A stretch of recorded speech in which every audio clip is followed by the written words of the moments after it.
नमस्कार मु Deepti दीप्तिस full lab को आपण मानकु बहुत बहुत स्वागत। आज आम श्री महाप्रभु जगन्नाथंकर 56 भोगर गोटे भोग बनैबा जार ना है मांडुओ। ये बहुत सहज रेसिपी किंतु जेते चेष्टा कले भी जो महाप्रसाद बास्ना आ तार जो स्वाद आम बिल्कुल भी आनी पारिबानी। से जो बास्ना आ से स्वाद केवल मंदिर जो महाप्रसाद रे आपन को मिलिबो। बस एठी ए जो रेसिपीर मु प्रस्तुति प्रणाली आपण मानक सहित शेयर करिछि आ आशा करूछि आपण समस्त को पसंद आसीबो। वीडियो को शेष जाए देखंतु, बिल्कुल भी स्किप करंतुनी। देखि सारला परे जदि आपण मानक पसंद आसुछि तो प्लीज वीडियो को लाइक आ शेयर कर दियंतु। तो मांडुओ बनेबा पई बाई जो महाप्रसाद बनेबा पई फर्स्ट देखंतु गोटे कड़ाई रे एठी मु 2 कप नेछि पानी।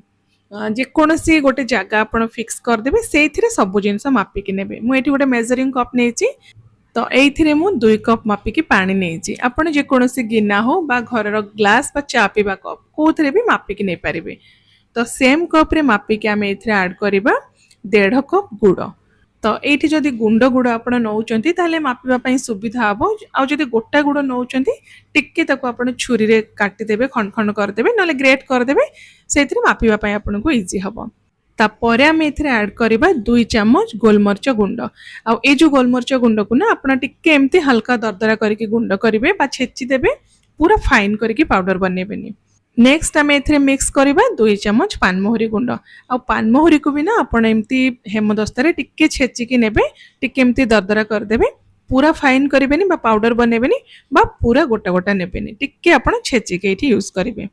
तो एटा को एबे आमे गुड़टा मेल्ट होबा जाए कुक करवा। ए स्टेज रे आपण लूण आधा छोट चम्मच ऐड करेंगे। जेहेतु मुझे भूली जाइए लूण मिक्स करने पर मु ऐड करिछि, किंतु आपण ए स्टेज रे आधा छोट चम्मच लूण देकी ताको भल भाबरे एमती गोळेई देबे।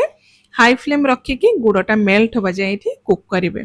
तो किछि टाइम परे बा गुड़टा जेते बेले आपनकर पूरा बढ़िया से मेल्ट हो जिवो ना, तापर जदि आपण चाहिबे एठी गैस रो फ्लेम को बंद करि परिबे, नहले स्लो करि परिबे। मु एठी गैस रो फ्लेम को पूरा स्लो कर देछि। तापर आम ए मिक्स करवा 2 कप अटा। सेम कप रे मुझे मापिकी 2 कप अटा नहीं। तो ये ना बस मुझे आपन को देखा गोटे गोटे कप करके अटा ए मिक्स करुच्ची। किंतु जदि आप बेसी परिमाण रे एका संगे बनाऊँ तो अटा को आप मापिकी फर्स्ट गोटे बड़ जगार नहीं जाए, एका संगे आप अटा को ऐड करेंगे। से कौन हम ना बा एका संगे जदि आप अटाटा को ए मिक्स करेंगे बा ढालिबे, आपन को गोलेबाई इजी हम आउ अटाटा आपंकर लम्प्स हेनी। तो जेहेतु मु आगु कही आपन को लूण पकड़ भूली जाइली, ए स्टेज रे मु आधा छोट चम्मच लूण दे देइछि। तो एबे आम एटा को पाखापाखि 3 मिनिट पई लो फ्लेम रे कुक करवा। आपन को जना पड़ जिवो एमती जेते बेले एकाठी हेकी गोटे डो टाइप रो बनि जिवो ना, तापर आम एथरे ऐड करवा 1 ରୁ 1.5 चम्मच घी। घीटा को भी पूरा बढ़िया से आम जंतुणी सहित ये मिक्स करदे। 1 मिनिट मिक्स कर सारा पर आप देखिपे जंतुणी कलर भी चेंज हो जाए, टिके डार्क कलर हो जाए, आउ ए गोटे साइन पलि आसी। तो एबे आमर जंतुणी ये पूरा रेडी हो गला। बेसी टाइम लगे यहाँ बनवाई, बहुत कम टाइम रेडी हो। तो गैस रो फ्लेम को ये आम बंद करदे। आउ ए जो जंतुणीटा को ना टिके ठंडा होगा छाड़ीदे। आउ जिते जंतुणी आमर टिके ठंडा होमती गोटे प्लेट को बाहर करके आउ थे 1 ରୁ 1.5 मिनिट भल भाव चकटी दबा, जमती जो अटा चकटा बा जंतुणीटा आमर पूरा स्मूथ हो टिके नरम भी हो। तो ये जो स्टेपटा ना बिल्कुल आप स्किप करेंगे। जंतुणी बनैला बेले बाय चांस जदि से गोटा गोटा रही जाइथिबो बा अटाटा आपनकर लम्प्स हो जाइथिबो, तो भल भाव जदि आपण ताको चकटी देबे, जंतुणी आपनकर पूरा एमती स्मूथ आ सॉफ्ट हो। तो तापरे बा भल भाव एमती चकटी सारा पर जो साइज रे आपन को पिठाटा बनवार अच्छी से पोर्सन नहीं कि हाथ में एमती स्मूथ करके फ्लैट करेंगे। नॉर्मली जमती काकरा पिठा बनाती से टाइप आप बनइबे। देखंतु ये बेसी पतला भी करेंगे, एमती टिके मोटा करके आप बनइबे।